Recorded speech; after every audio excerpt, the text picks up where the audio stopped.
Welcome back to our channel. If you love fairy tales, folklore, and mythology, then this is the place for you. Before we begin, please remember to like this video and subscribe to our channel so that you can get notified every time we upload a new story. Now, let's dive into this episode. Close your eyes, take a deep breath in, and let it go slowly. Tonight we drift into a forgotten past, where the earth remembers more than the living do. In the gentle stillness of moonlit hills, we arrive at the edge of an overgrown graveyard in the old village of Elderglen.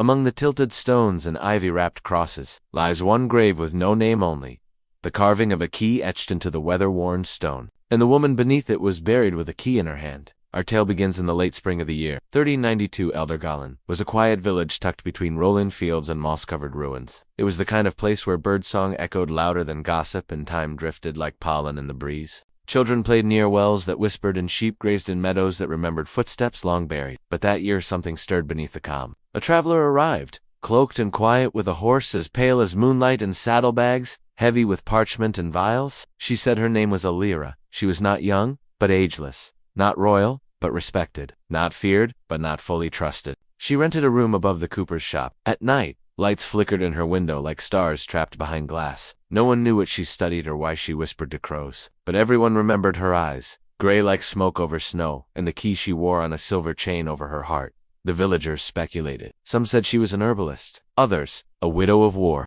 A few whispered that she'd once been part of the court but fled with secrets. What they didn't know was that Elira wasn't seeking something. She was guarding something. In her room, parchment maps of the old village overlapped like layers of time. Beneath the boards, a box of wax-sealed letters lay untouched, and on her shelf, a journal bound in leather, its pages scented with crushed lavender. Each morning she visited the old chapel ruins. She would sit on the stone steps and wait for the breeze to bring her whispers. She would trace her finger over the mossy bricks, muttering things no one else could hear. Then came the child, Marin, a quiet girl who lost both parents to fever. She took to following Elira like a shadow. Elira never sent her away. She taught her the names of earth, how to listen to wind through trees, how the sky told stories in the way clouds curled, and the way leaves flipped before a storm.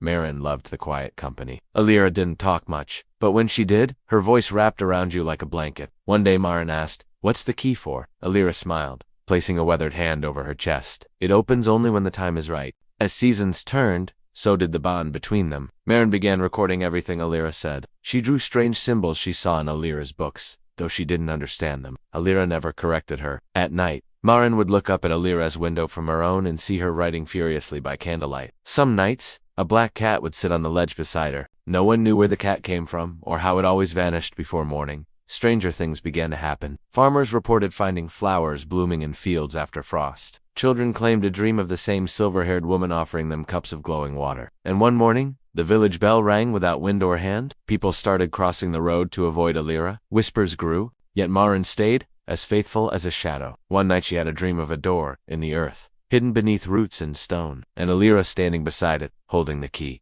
Years passed, Marin grew, and Elira aged, but only slightly. One frostbitten morning, Elira didn't come down. A hush fell over Elderglen. Marin climbed the creaking stairs and found the room empty, save for the silver key resting on the pillow. No signs of illness, no footprints, no goodbye. Marin knew. Elira hadn't died. She had moved on. She buried the key with care beneath the elder tree, and she built a marker of stone, plain but strong. On it, she etched the only thing she could, a key. Marin stayed in the village. She grew older and she kept to Elira's teachings. She became the quiet woman others visited when they were afraid or sick or lost. She never claimed the title of witch or healer. She simply listened, and still the grave remained unnamed, untouched, but not forgotten. Even now on wind-brushed nights, those who pass it say they see a faint figure in gray, and hear a whisper in the trees, only when the time is right. And somewhere, deep within Elderglen's forgotten ruins, the lock still waits unopened, sleeping, just like you. Now, rest well, dear listener, and let the mystery guard your dreams. Thank you for watching. Please leave a like and share this story if you enjoyed it. We'll see you next time.